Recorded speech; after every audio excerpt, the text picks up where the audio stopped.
فيلمنا بيبدأ مع كلير واللي بتشتغل كمصورة لشركة عقارات، لكنها بتقرر تسيب شغلها وتشتغل كمصورة حرة، وأول خطوة بتعملها في حياتها الجديدة هي السفر لبرلين. وبتبقى كلير مهووسة بالعمارة وشكل المباني، وبتبقى منبهرة بالمدينة اللي أول مرة تزورها، وبتمشي في شوارع المدينة وهي بتصور كل حاجة بتعجبها، وبتروح لفندق رخيص عشان توفر الفلوس، وبيبقى الأوضة فيها أكتر من بنت ومفيش أي خصوصية. فبتطلع كلير للسطح عشان تستمتع بالجو. هناك بتلاقي مجموعة شباب بيستمتعوا بوقتهم وبيشربوا وهم مبسوطين، وبيبقوا بيتكلموا انجليزي زيها، لكن كلير بتبقى بنت انطوائيه وبتفضل واقفه لوحدها. فبيعرض عليها واحد منهم تقعد معاهم وبتوافق، وبيفضلوا يتكلموا ويضحكوا لحد الصبح، وبعدها كل واحد فيهم بينزل الفندق عشان ينام. وبتفضل كلير قاعده لوحدها وهي مستمتعه بالجو الجميل والمناظر اللي قدامها، وبتصور بكاميرتها كل حاجه. وفي تاني يوم بتصحى كلير وبتنزل تتمشى في شوارع المدينه من تاني، وبتروح المحلات وبتشتري اللبس التقليدي للمدينه كتذكار ليها، وبتكمل تمشيه في الشوارع وبتشوف واحده بتنفض السجاد من البلكونه وبتصورها، وبتبقى كل تفصيله صغيره بتنبهر بيها. وبتروح مكتبه المدينه وبتلاقي كتاب فيه رسومات وبتفضل تتفرج عليها وهي مبسوطه. وبعدها بتخرج للشارع مره تانيه وبتستنى الاشاره تقفل عشان تعدي، وبيبقى في واحد واقف جنبها، وفجاه بتقع منه الكتب بتاعته، فبتساعده كلير لكنه بيشكرها وبيقول لها تمسك الصندوق اللي معاه وهو هيجيبهم بنفسه. وبعدها بيقفوا مع بعض وبيعزم عليها بالفراوله اللي معاه في الصندوق، وبيقول لها انها لازم تدوقها لانه جايبها من مزرعه باباه. وبتاكل كلير وبيكملوا تمشيه مع بعض، وبتعرف انه مدرس انجليزي اسمه اندي، وبتحكي له انها بتحب شكل البيوت الجميله والشوارع الفاضيه في برلين. فبياخدها اندي المنطقه مليانه بيوت شكلها مختلف وقدامها جناين كتير، وبتفرح كلير وبتساله لو في حد ساكن في البيوت دي، فبيقول لها ان اصحابها مسافرين وانها تعتبر منطقه محظوره. فبتضحك اندي وبتحكي له انها كانت بتشتغل صحفيه لشركه عقارات في استراليا، لكنها كانت دايما بتسمع الناس وهما بيتكلموا عن تجارب الحياه واللي بيكتسبوها من السفر، وبتقول له انها حبت تعمل تجربه خاصه بيها، وبتحكي انها قدمت استقالتها من الشغل وقررت تشتغل لحساب نفسها وتصور اي حاجه تعجبها وتسافر وتعيش تجارب مختلفه. وبعدها بتساله كلير عن انطباعه عنها، فبيقول لها اندي انها بنت شجاعه، وبتفرح كلير جدا بوصفه ليها. وبعدها بترن عليها مامتها، لكن كلير ما بترضاش ترد وبتقول له ان مامتها بتقلق عليها كتير. فبيسالها اندي لو مامتها اصلا تعرف انها في برلين، فبتقول له كلير انها اكيد عارفه. وبيخلصوا كلام وبيوصلها اندي للفندق بتاعها، وقبل ما تنزل من العربيه بتقرر تعزمه يقعد معاها ومع الناس اللي اتعرفت عليهم. فبيقرب اندي منها وبيلمس شعرها، فبتتوتر كلير جدا لكنها بتتقرب منه، بس اندي فجاه بيبعد عنها وبيقول لها ان عنده ميعاد مع حد تاني. فبتقول له كلير ان مفيش مشكله وانها مسافره بكره مدينه تانيه، وبتتحرج جدا وبتنزل من العربيه وهي مكسوفه، وبتلف عشان تبص له لكن ما بيرضاش يبص لها وبيسيبها وبيمشي. وبتطلع كلير الفندق وبتفضل تقلب في الصور اللي صورتها بالكاميرا بتاعتها، وبتلاقي صوره لاندي وبتفضل تبص لها وهي مبسوطه وبتبقى اعجبت بيه. وفي تاني يوم بتقرر كلير ما تسافرش زي ما خططت وتروح لنفس المكان اللي شافت فيه اندي على امل انهم يتقابلوا تاني، وبتفضل تبص عليه في وشوش الناس وفي الشوارع والمطاعم وكل مكان ممكن اندي يكون فيه، لحد ما بتدخل المكتبه اللي دخلتها اليوم اللي قبله وبتفضل تدور على كتاب تقراه. وفجاه بتلاقي اندي قاعد قدامها وفاتح نفس الكتاب اللي كانت فاتحاه، وبيبقى بيبص على الرسومات وهو مركز فيها. فبتيجي كلير من وراه وبتحط ايدها على الكتاب وهي بتشرح له الرسمه اللي قدامه، فبيتفاجئ اندي انها ما سافرتش وبيمسك ايدها، وبيخرجوا سوا وبيفضلوا يتكلموا مع بعض عن نفسهم وعن حياتهم. وفجاه بيشوف اندي سلسله كلير اللي لابساها وبتبقى فيها دبله دهب، وبيسالها لو شاب هو اللي اداها لها، فبتقول له انها هديه من مامتها عشان كل ما تخاف او تحس بعدم الامان تلمسها وترجع البيت على طول. وبيركبوا مع بعض العربيه وبتبقى كلير قررت تقعد عنده في البيت، وبيوصلوا لبيت اندي واللي بيكون في منطقه مهجوره وما فيهاش اي حد تقريبا. وبتدخل كلير المبنى اللي بيكون قديم جدا ودهاناته كلها بايظه وحتى الباب ما بيفتحش كويس، بس كلير كعادتها بتكون منبهره بكل حاجه حواليها، وبتدخل البيت وبتقف قدام الشباك وبتحاول تفتحه لكن بتلاقيه مش بيفتح. وبيجي اندي من وراها وبيقول لها ان الشباك ما بيفتحش، وبيمسكوا ايد بعض وبيدخلوا اوضه النوم وبيعملوا علاقه. وبعدها بيبقى هما الاثنين معجبين جدا ببعض، وبيقول لها اندي انه بيحب نطقها وكلامها وابتسامتها وكل حاجه فيها، وبيقول لها انه بيتمنى انهم يوقفوا اللحظه دي ويفضلوا كده دايما، وده لان الناس لما بتقرب من بعض بتعرف بعض على حقيقتها. وبتستغرب كلير من كلامه لكنها بتقول له ان كل الاحداث الحلوه بتنتهي، وانها كانت تتمنى لو تقدر تفضل هنا لكنها هتضطر ترجع. وفي تاني يوم بتصحى كلير من النوم وبتلاقي ان اندي راح لشغله، فبتقوم من على سريرها وبتفضل تصور كل حاجه في الشقه وهي بتستكشفها، وبتيجي تفتح باب الشقه عشان تستكشف باقي المنطقه وتصورها، فبتلاقي ان الباب مقفول بالمفتاح. فبتتخض كلير جدا لكنها بتحاول تهدي نفسها وبتقول انه اكيد نسي يسيب لها المفتاح، بس بتفضل تدور في الشقه على المفتاح لكنها ما بتلاقيهوش خالص. وبتكتشف ان في اوضه في الشقه مقفوله، وبتفضل كلير مستنيه اندي يرجع من شغله، وبيرجع اخيرا وبتبقى كلير واقفه في المطبخ عشان ما تزهقش، واول ما بتشوفه بتبتسم له وكانها مش متضايقه وبتساله ليه ما سابلهاش المفتاح. فبيعتذر لها اندي لانه نسي وانه من بكره هيسيب لها المفتاح. فبتساله كلير وهي بتهزر لو هو حابسها في الشقه، فبيرد عليها وهو بيضحك انه حابسها عشان ما تهربش، وبيبان انه بيهزر معاها. وفي تاني يوم بتصحى كلير على صوت اندي وهو رايح لشغله، فبتقول له يسيب لها المفتاح، وبيبقى اندي فعلا سايب لها المفتاح وبيوريه لها، وبتطمن كلير وبتكمل نوم. وبعدها بتصحى وبتبص في الكاميرا بتاعتها بتلاقي اندي مصوره وهي نايمه وبتفرح بالصوره، لكنها بتلمح ان سلسلتها مش موجوده وان في وشم غريب على ظهرها. فبتروح كلير للحمام وبتلاقي الوشم مكتوب عليه انت ملكي، وبتفضل تدور على السلسله بتاعتها وما بتلاقيهاش. وبعدها بتروح تاخد المفتاح وتجرب تفتح بيه الباب، لكنها بتكتشف انه ما بيفتحش. فبتروح بسرعه للموبايل بتاعها واللي بيبقى فاصل شحن، فبتشحنه وبتستنى يفتح. واول ما بتيجي تتصل بحد بتكتشف ان الخط متشال منه، فبتتخض جدا وبتجري تحاول تفتح الشباك لكنه بيبقى صعب جدا. فبتجيب كرسي عشان تحاول تكسر الازاز، لكنها بتكتشف انه طبقتين وبتبقى الطبقه الثانيه ضد الكسر. وبتعرف كلير انها اتحبست في البيت ومش هتقدر تخرج منه. وبتفضل كلير مستنيه اندي يرجع من الشغل، وبتبقى واقفه عند الباب. واول ما بيدخل بتقول له انها تنزل تشتري حاجه وترجع على طول، لكن اندي ما بيردش عليها وبيقفل الباب وبيدخل. فبتساله كلير ليه حابسها في البيت، فبيقول لها اندي ان هي اللي اختارت تفضل معاه وهي اللي قررت ما تسافرش المدينه اللي كانت هتسافرها. وبيقول لها كمان ان هي اللي قالت له امبارح انها بتتمنى تفضل هنا دايما. فبتقول له كلير انه كلام مش حقيقي في لحظه رومانسيه اي حد ممكن يقوله عادي. فبيغير اندي الموضوع وبيسالها تاكل ايه، بس كلير بتحاول تمسك اعصابها وبتساله لو ممكن يتعشوا بره. فبيرفض اندي، فبتساله تاني لو ممكن يرجع لها سلسله مامتها، لكنه ما بيردش عليها. فبيتعصب كلير جدا وبتفقد اعصابها وبتقول له يفتح الباب، لكنه ما بيردش وبيتعامل معاها ببرود. وفي تاني يوم بيروح اندي لبابا الجامعه بتاعته وبيستناه في المدرجات، وفجاه بيطلع من شنطته صور لكلير وبيفضل يبص عليها. واول ما بيشوفه بابا بيدخلها بسرعه، وبيحكي الاب للطلاب عن الكلام اللي بيتناقشوا فيه. وبيرجعوا مع بعض البيت، وهناك بيقول اندي لبابا انه مش بيحب حد يعرض وجهات نظره قدام ناس غريبه من غير اذنه. فبيعتذر له الاب وبيقولوا انه ما كانش يعرف انه هيتضايق كده. وبيحكي اندي لبابا عن كلير اللي اتعرف عليها من قريب. فبيساله بابا عن ناتالي حبيبته القديمه، فبيقول لها انها سافرت كندا.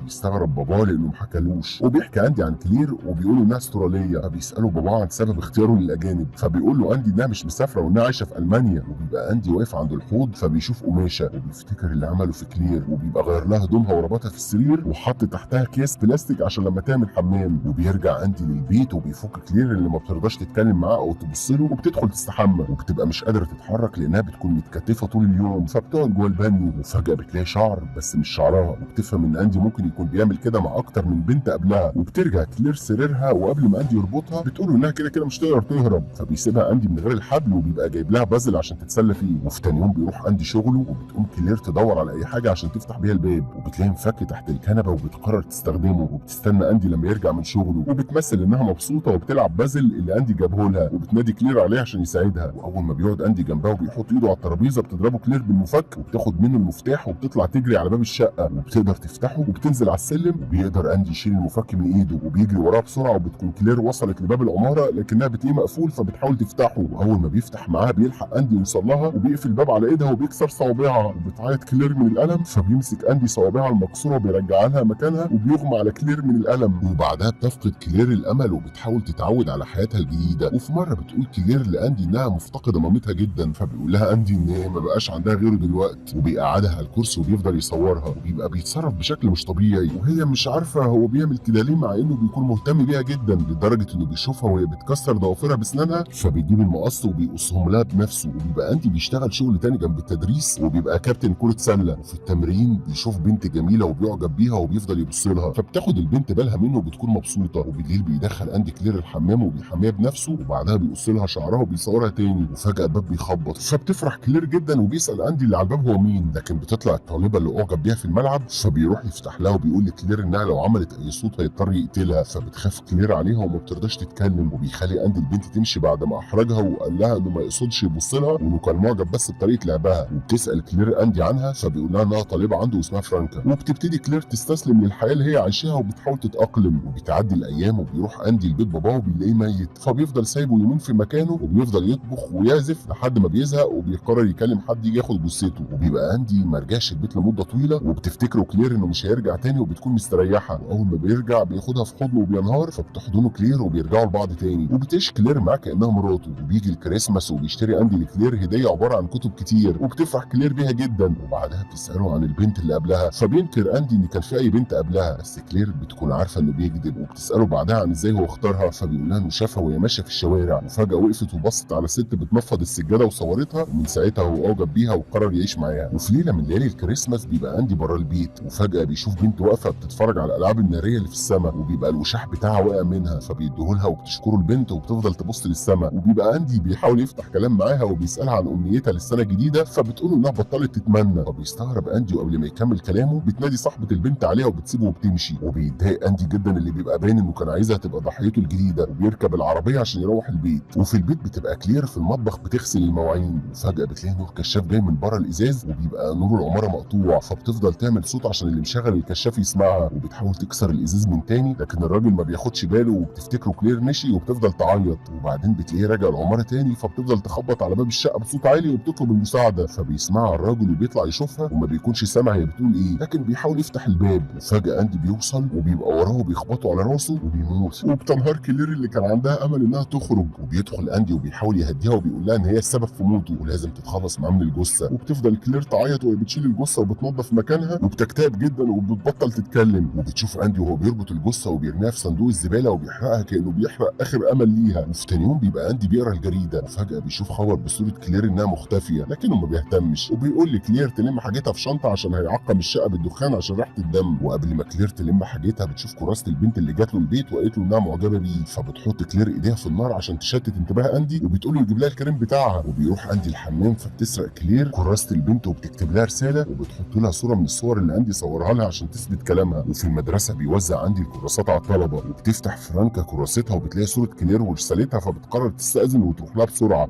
وبتاخد كراستها لكن بتقع منها الصوره، وبيشوفها زميلها اللي قاعد جنبها وبيوريها للفصل كله. وبيشوفهم اندي وبياخد منهم الصوره وبيعرف اللي كلير عملته وبيجري بسرعه على البيت. ولكن فرانكا بتبقى وصلت البيت الاول وبتستخبى مع كلير في الشقه. وبيوصل اندي وبيعرف انهم في الدور اللي فوق بسبب اثار الاقدام على السلم، وبيطلع فوق وبيفضل يدور على كلير وينادي عليها. فبترد عليه كلير وبتفضل تشتته في اكتر من مكان. فبيرجع عندي الشقه اللي بيحس بصوت كلير فيها، فبتخرج كلير من مكان تاني وبتقف قدام باب الشقه، وبتيجي عينها في عينيه وبتقفل عليه باب الشقه بالمفتاح. وبتقف كلير وهي مش مصدقه انها اخيرا هتكون حره، وبتطلع لفرانكا اللي بتكون مستخبيه فوق واللي كانوا مخططين انهم يخلوه يشوف اثار اقدامهم على السلم. وبتشكر كلير فرانكا اللي جت انقذتها، وتركب العربيه في الشوارع وهي اخيرا حاسه بالحريه، وكمان انتقمت من اندي اللي حبسها لشهور. وبتلبس السلسله بتاعتها وبتلمسها زي مامتها قالت لها وبتروح البيت.